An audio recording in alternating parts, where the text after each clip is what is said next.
Je lis du livre de Genèse, chapitre 42, les versets 6 à 9, ce qui suit. La parole est belle, mais découvrons cette belle parole. Joseph commandait dans le pays, c'est lui qui vendait du blé à tout le peuple du pays. Les frères de Joseph vinrent et se prosternèrent devant lui, la face contre terre. Joseph vit ses frères et les reconnut, mais il feignit d'être un étranger pour eux. Il leur parla durement et leur dit, « D'où venez-vous » Ils répondirent, « Du pays de Canaan, pour acheter des fifs. » Joseph reconnut ses frères, mais eux ne le reconnurent pas. Joseph se souvint des songes qu'il avait eus à leur sujet, et il leur dit, « Vous êtes des espions. C'est pour observer les lieux faibles du pays que vous êtes venus. » Prions. Notre Seigneur et notre Dieu, nous sommes heureux de lire la parole, parce que c'est la lecture qui nous permet de comprendre les faits. Et cette lecture nous permet de te connaître, de tirer des leçons et de savoir comment agir lors de circonstances particulières. Maintenant, Seigneur, que le Saint-Esprit continue son œuvre en nous, nous t'en prions. Au nom de Jésus, pour ta gloire éternelle. Amen. Question. Tu réfléchis? Joseph est le vice-pharaon. En tant que vice-pharaon, il a beaucoup de dossiers à gérer. Pourtant, c'est lui qui va et c'est lui qui vend. Essaie d'imaginer des files d'attente de personnes du monde qui attendent leur tour pour acheter. Et c'est vers Joseph qu'ils se rendent. Rappelle-toi quand Joseph parla à Pharaon, il lui dit qu'il trouve quelqu'un d'intelligent et sage qui sera en mesure d'organiser toute cette affaire. Alors comment un homme intelligent comme Joseph est sage peut-il se trouver là pour vendre la marchandise? Ça n'a pas de sens. Ça n'a aucun sens. Il devrait être dans un bureau pour savoir, bon, telle contrée, combien de personnes qui sont là, comment s'organise tout cela, qui est responsable pour pouvoir livrer à gauche par là, telle autre contrée. Avoir des personnes, mais non. Pourquoi est-il à la vente? Pour comprendre cela, je t'invite à aller dans Genèse chapitre 37. Genèse chapitre 37. Joseph, verset 5. Joseph eut un songe et il le raconta à ses frères, qui le haïrent encore davantage. Il leur dit, écoutez donc ce songe que j'ai eu. Nous étions alliés des gerbes au milieu des champs, et voici ma gerbe se leva et se tint debout, et vos gerbes l'entourèrent et se prosternèrent devant elle. Nous passons verset 9. Il eut encore un autre songe, et il le raconta à ses frères. Il dit, j'ai eu encore un songe, et voici le soleil, la lune et 11 étoiles se prosternaient devant moi. Deux songes. Tu te rappelles? Pharaon avait eu deux songes. Joseph avait eu deux songes. Et c'est à partir de ces songes que Joseph avait raconté ou interprété à Pharaon que si la chose a eu lieu deux fois, c'est parce que ça vient de l'Éternel et ça se hâtera de se réaliser.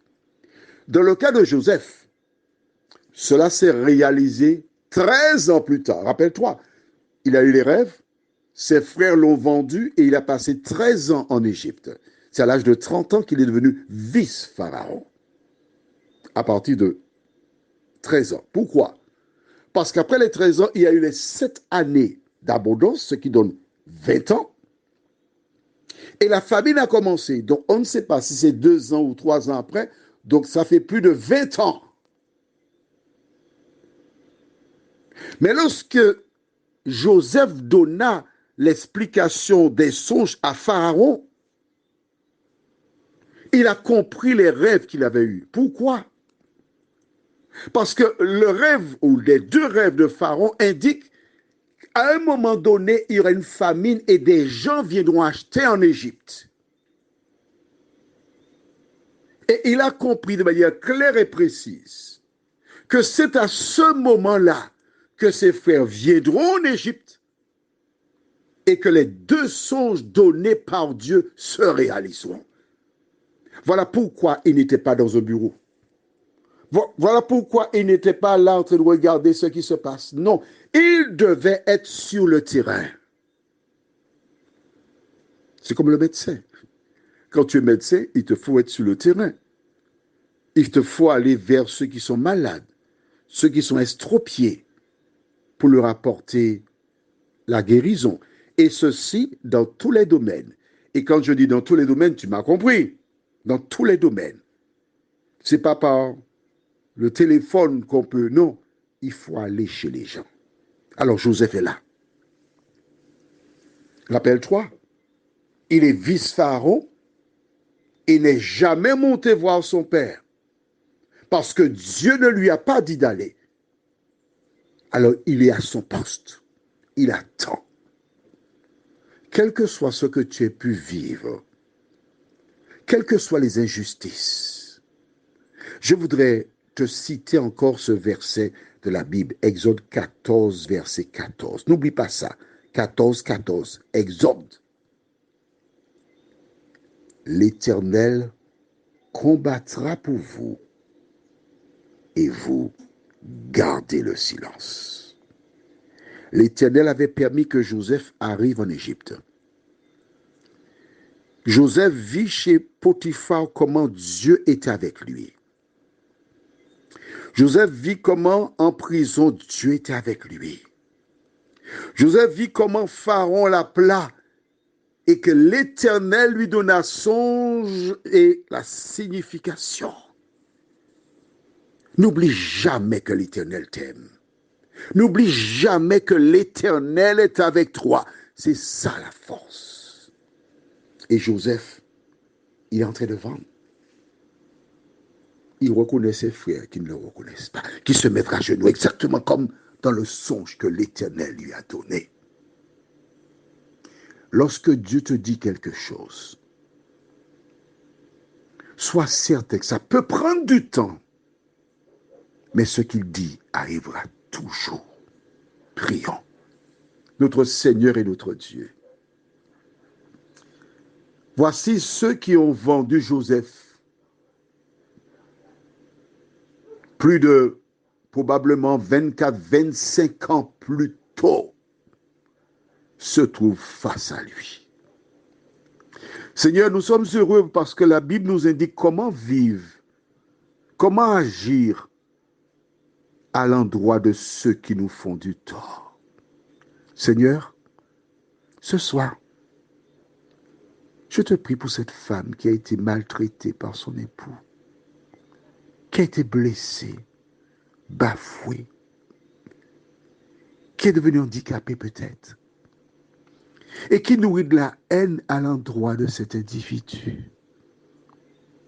Notre Seigneur, notre Dieu, en tant qu'humain, je peux entendre cela, je peux la comprendre. Mais Seigneur, cette voix est celle de l'ennemi, parce que tu nous demandes d'aimer nos ennemis et de bénir ceux qui nous font du tort. Le récit de Joseph est là pour toutes les personnes qui entretiennent la haine Seigneur, merci pour ce récit. Que le Saint-Esprit fasse fondre la haine, la rancune, la rage, et qu'il nous transforme à l'image de Jésus. Nous t'en prions, au nom de notre Sauveur et pour ta gloire éternelle. Amen. Que l'Éternel continue de te guérir.